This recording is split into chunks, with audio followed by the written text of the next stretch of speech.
So I'm David Haynes with Menlo Dental Transitions. I'm our Vice President of National Practice Sales, and today we're going to give you some tips from yours truly, a former dental lender.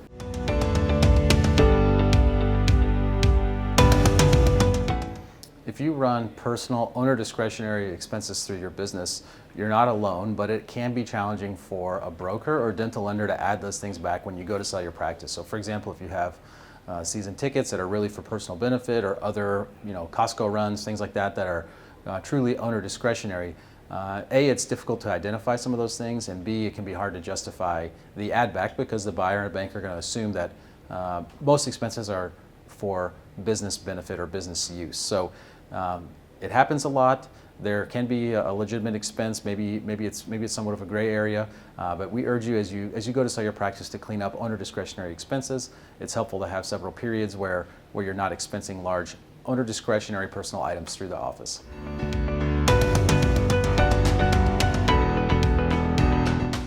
Some people are frustrated with insurance companies and their reimbursement rates or timeframes, and we urge you not to make any major changes immediately prior to a sale of a dental practice. So if you do make a change to your insurance acceptance or overall office structure for that matter, it's important to give that some time, some seasoning for the buyer to see that the new program is working out, whatever that is. If it's fee for service, that's great. We just need to see some seasoning, some time for that to mature.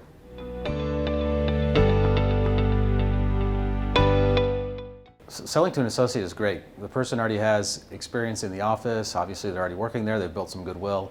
But it's not necessarily an easy process from a legal or business transactional standpoint. So number one, determining the value. Let's suppose that the seller and the associate are producing at different levels. How do you value the practice at that point and contributions? So it's important to, number one, get an appraisal, which we offer. And then number two, to engage a team to help advise through that process. There are many points of consideration or negotiation along the way, even when you're selling to a known associate that's already in the practice. Sometimes those agreements can be very tricky to figure out and to reconcile, and it's nice to have a third party so that that goodwill is not destroyed through the process.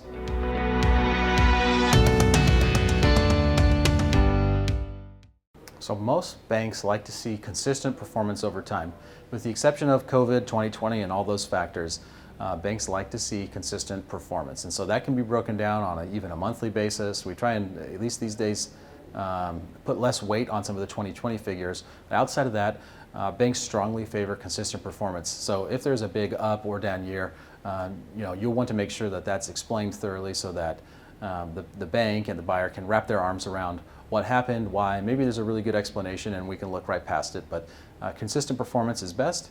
If there's not, make sure that you have an opportunity to detail that to the bank.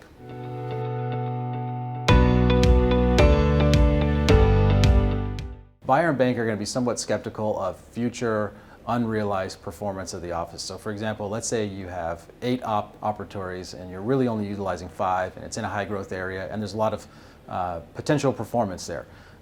Oftentimes you aren't given full credit for what the future performance might be. Most times practices are valued and lent on historical performance. So what you've done historically is, and the cash flow that you've generated is typically what the bank is going to look at the most.